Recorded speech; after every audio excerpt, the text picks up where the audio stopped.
Selamat berjumpa kembali Bapak Ibu, saudari-saudara umat beriman terkasih dalam Tuhan. Salam sehat berlimpah berkat, selamat berakhir pekan bersama keluarga. Hari Sabtu tanggal 5 April 2025.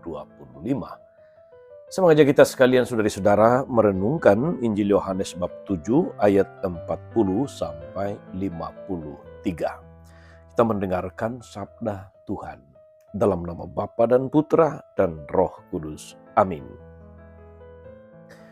Sekali peristiwa, Yesus mengajar di Yerusalem, beberapa di antara orang banyak yang mendengarkan perkataan Yesus berkata, "Dia ini benar-benar nabi yang akan datang."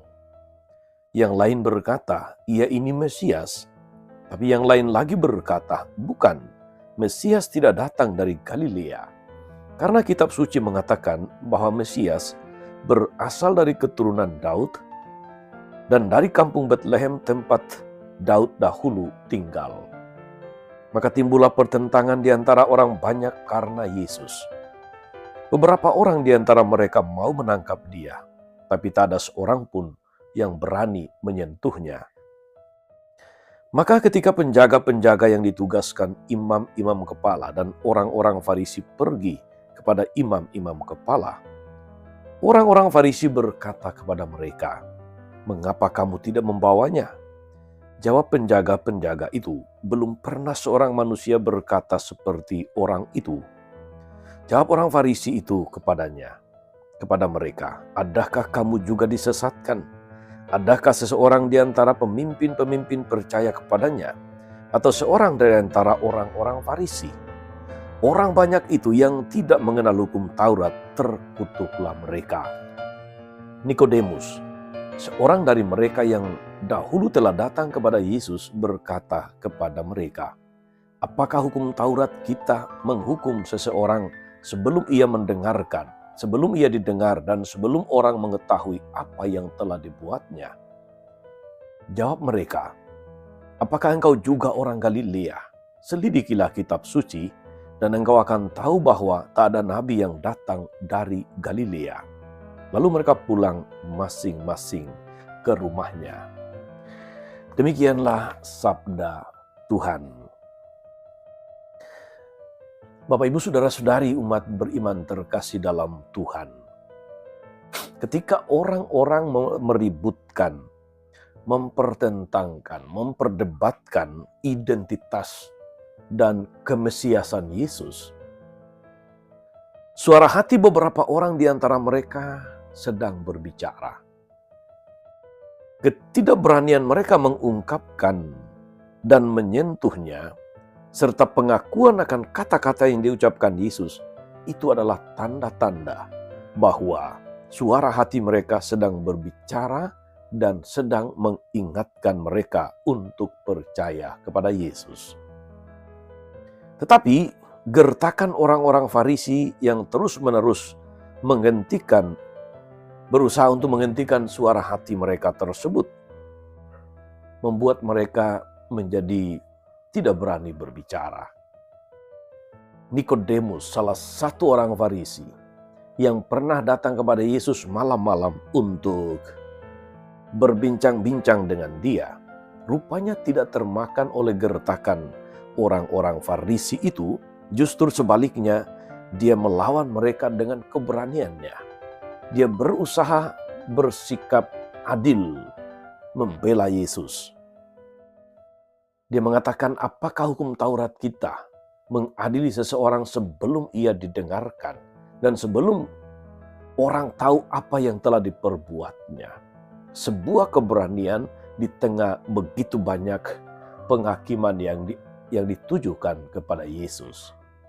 Untuk Nikodemus, dia menjadi meskipun minoritas dalam arti tertentu, tapi dia berani menyuarakan pembelaan kepada Yesus.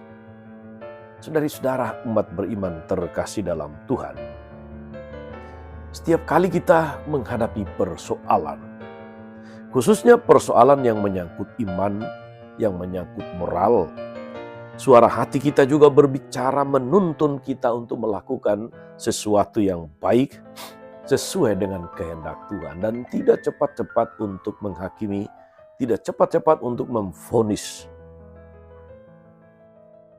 Namun seringkali suara hati kita juga hilang lenyap ketika kita menerima atau berhadapan dengan gertakan-gertakan atau ancaman penyudutan yang berupa alasan-alasan yang rasional, alasan-alasan emosional dan sebagainya.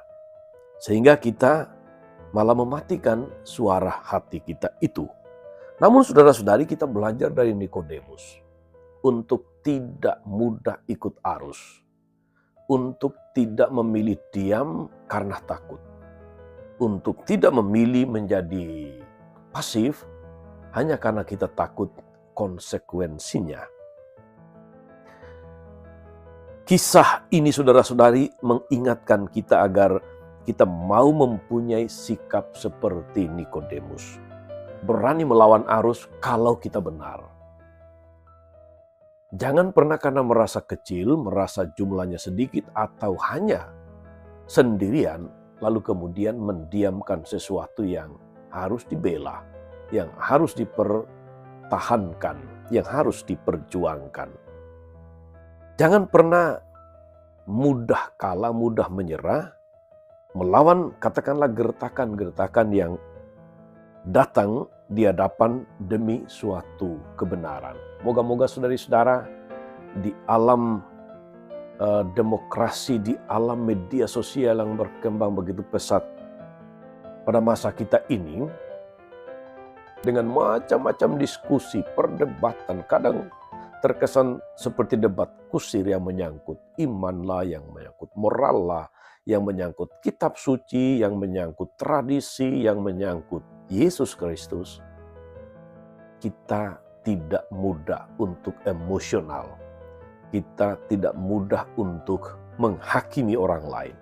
Sebaliknya, kita menjadi pribadi yang bijaksana, yang mempelajari, yang lebih memperdalam, yang lebih berusaha dekat dengan Tuhan supaya suara hati kita senantiasa menuntun kita kepada suatu kebenaran yang utuh, suatu tindakan yang membawa kita tidak kepada suatu penghakiman, tetapi kepada suatu perjumpaan yang meneguhkan.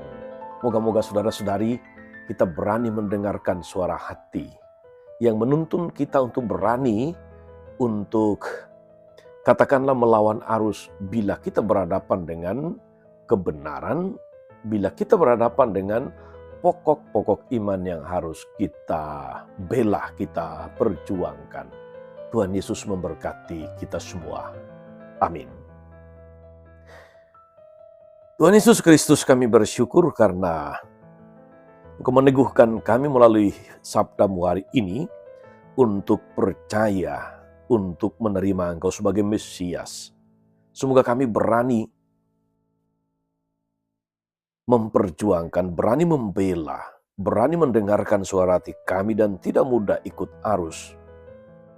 Tapi berani melawan arus bila itu berhadapan dengan kebenaran yang harus diperjuangkan, bila itu berhadapan dengan iman kami yang harus kami pertahankan. Terpujilah Engkau Tuhan yang senantiasa menganugerahkan keberanian dalam diri kami untuk menjadi saksi kebenaran, Engkaulah Tuhan dan pengantara kami. Amin. Saudari-saudara sekalian, berkat Allah turun atas saudari-saudara, atas mereka yang kita doakan atau kita janjikan doa. Mereka yang sakit dan menderita, segala rencana, karya, dan pelayanan hari ini, Bapa dan Putra dan Roh Kudus. Amin. Tetap sehat, teruslah menjadi berkat. Jangan lupa like, subscribe, nyalakan lonceng notifikasinya. Salam 52, Tuhan memberkati.